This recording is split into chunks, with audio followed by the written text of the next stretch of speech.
Bethany's body was found in the back seat of her minivan.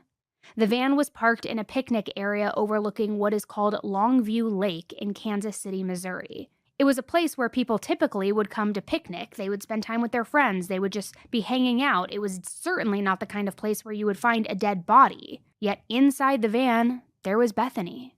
And Bethany's head had been covered with a plastic bag. Next to her body was an empty bottle of Tylenol PM pills. And then next to the empty bottle was what appeared to be a goodbye note. A note to show that when she got inside her minivan that day, she never planned on coming out of it alive. The note read, "My name is Bethany Deaton. I chose this evil thing. I did it because I wouldn't be a real person, and what's the point of living if it's too late for that? I wish I had chosen differently a long time ago. I knew it all and refused to listen. Maybe Jesus will still save me." Bethany was just 27 years old. Now, without even going any further into this case, I am curious where your mind is going when I'm describing this scene. Because the empty pill bottle and that note, I mean, yeah, it seemed pretty straightforward, but then the bag on her head? That seemed a little bit different if this were self-harm. I mean, just a tiny bit. Now, the key detail here, too, was that the bag was loose. It wasn't tied, it wasn't duct taped around her neck. It looked as though it had just been quickly placed over her head. And that's not to say that plastic bags are completely out of the ordinary in cases of people taking their own lives. In fact, when I did a little bit of digging, I learned that it's actually somewhat common.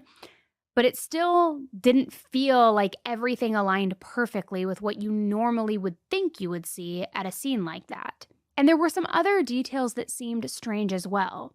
Next to her body and that empty pill bottle, there were thank you cards. Thank you cards for everyone who had attended the wedding and given Bethany and Tyler gifts just 2 months earlier. Half the cards were filled out, too. The others, though, hadn't been written on yet. So that made investigators pause for a second, because on its face, that detail felt a little off, right? I mean, why would somebody sit down and write these thank you cards if they were planning to take their own life? It doesn't exactly line up.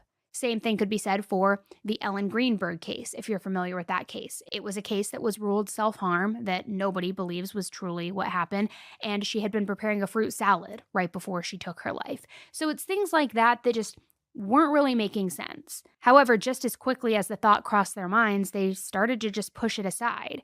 And their reasoning for that was pretty simple. When somebody is having self-harm ideations, you can't always apply logic.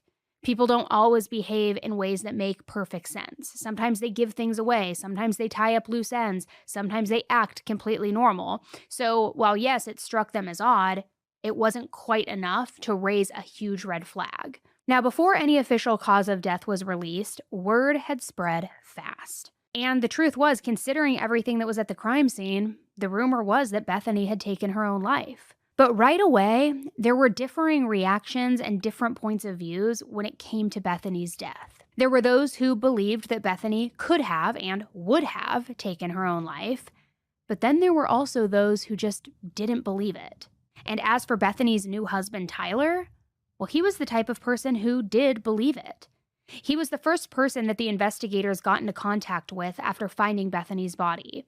Detective Penny Cole was the investigator on the case and also the one who broke the news to Tyler, telling him that his new wife of only a couple of months was deceased. Now, you'd think that given how young Bethany was and the fact that they had just gotten married and were starting their life together, that his reaction would be one of devastation, denial, right? Maybe even just complete being distraught. However, Detective Cole claimed that Tyler's reaction wasn't at all what she expected it to be.